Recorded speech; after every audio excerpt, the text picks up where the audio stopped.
Hello students. So today we are going to start a new series that is for basic electronics, and first of all we are going to talk about the very basic element of any circuit, that is resistor. Why I have picked up this particular topic, that is solved for circuits, that I will explain to you throughout the after this explanation of the resistors. So content that is we are going to discuss in this video will be what is a resistor, properties of resistor, and basic type of resistors. So first of all, what is a resistor? Resistor is a passive device that is used in the circuit, and it contains the element. It helps in few of the things that is listed on the screen. First of all, it is used as a voltage divider. It helps you to divide the voltage in different circuit or different part of the circuit. For example, if you want to have a parallel connection, for that resistors are very useful to divide the voltage. Also, it controls the flow of current by opposing it, so that excess current cannot be produced throughout the circuit, and it cannot damage these circuit elements, other elements or other devices connected on the circuit. And it adjusts the level of signal, like what signal or what voltage signal, or whether it is current signal or any signal that is being passed through your circuit. It adjust the level of that signal, so that high level of signal that cannot be comprehended, or that might not be that this device not be able to handle it. So it adjusts the level of signal so that it does not harms the other devices or other elements of the circuit. It is a passive two terminal device. Now, what is passive and what is two terminal? Two terminal, that you can see on the screen, that this is the symbol of your resistance. This is the symbol of your resistance, and it contains two dots at the end. Those are the terminals that is used to connect this particular part or this particular component to the circuit. That means you have to connect from the both side. You cannot connect it from the one single side. You have to connect it both side, so that it can work in a circuit. Passive means if it is not in the circuit, it is not working. For example, there are some devices that are capable of working without even putting it into a circuit. But resistor itself cannot work in a circuit if it is not connected to a larger circuit, or something other than resistor is connected to uh, the circuit. It is not working. Like there is no current that can flow automatically through the resistor. It cannot divide automatically the voltage that is passed through it. You have to connect it into the circuit so that it can work. Unless and until it is connected to a circuit, it is not working. वो कोई काम का नहीं है ये आपका device, ये आपका एलिमेंट जो है, कंपोनेंट जो है, जब तक काम का नहीं है जब तक आप इसको सर्किट में नहीं डाल देते. तो बेसिक ओम्स लॉ तो आप लोग सबने पढ़ा होगा, V is equal to I R, या फिर R is equal to V I. तो ये जो आपका V बाई आई, R जो है यहाँ पर वो आपका रेजिस्टेंस है, या फिर रेजिस्टर का रेजिस्टेंस है. तो रेजिस्टेंस यहाँ फाइंड करने के लिए आप ओम्स लॉ फॉलो करते थे. ओम्स लॉ में बेसिकली यही है कि अगर एक सर्किट में जो वोल्टेज है वो उसके इनपुट, वो उसके करंट और रेजिस्टर के मल्टीप्लिकेशन या प्रोडक्ट के इक्वल होना चाहिए. ये जो प्रॉपर्टी आपको ओम्स लॉ में पढ़ाई गई है. Before moving on, let me explain one thing. Her register Ohm's law follow नहीं करता है, बट बहुत सारे रजिस्टर्स या बहुत सारे सर्किट ओम्स लॉ फॉलो करते हैं.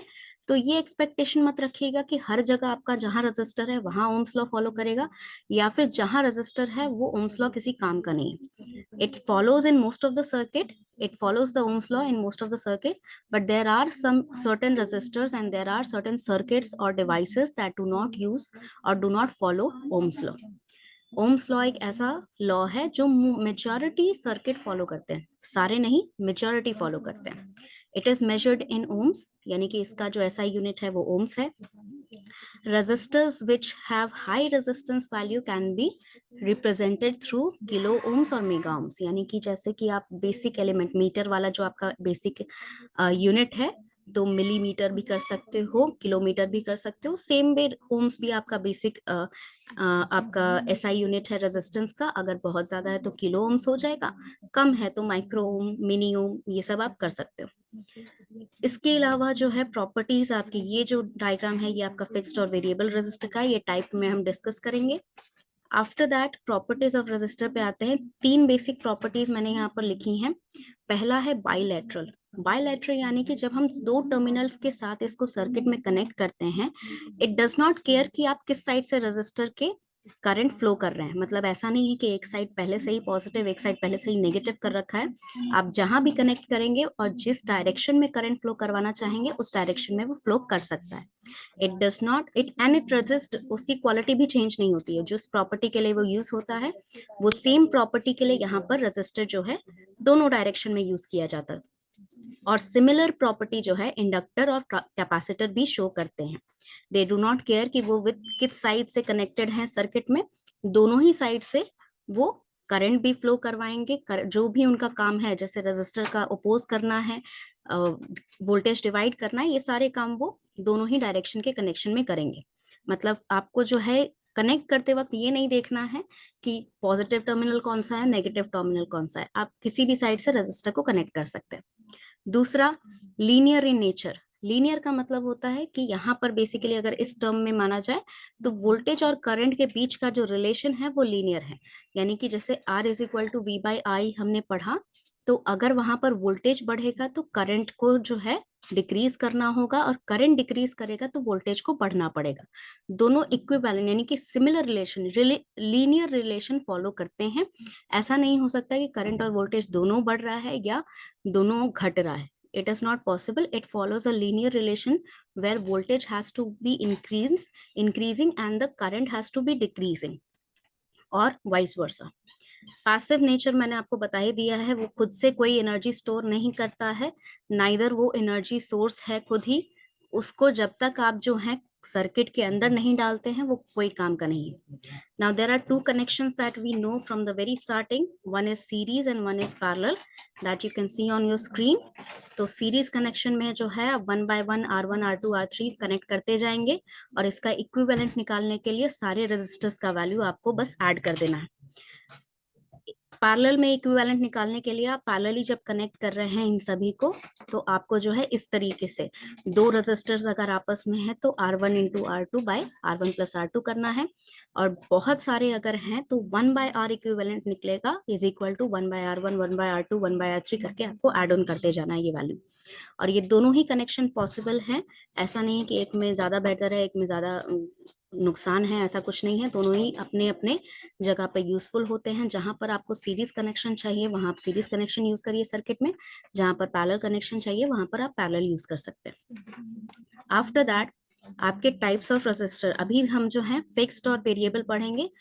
इसका और भी अगला वीडियो में जो है और भी टाइप ऑफ रेजिस्टर्स मैं एक्सप्लेन करूंगी। आज के लिए जो है फिक्स्ड और वेरिएबल पढ़ते हैं।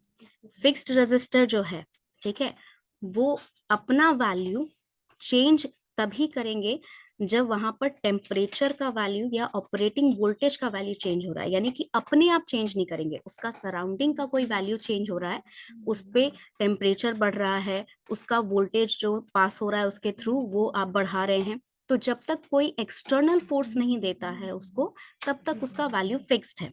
जब एक्सटर्नल वैल्यू देगा तो उससे वो चेंज कर सकता है।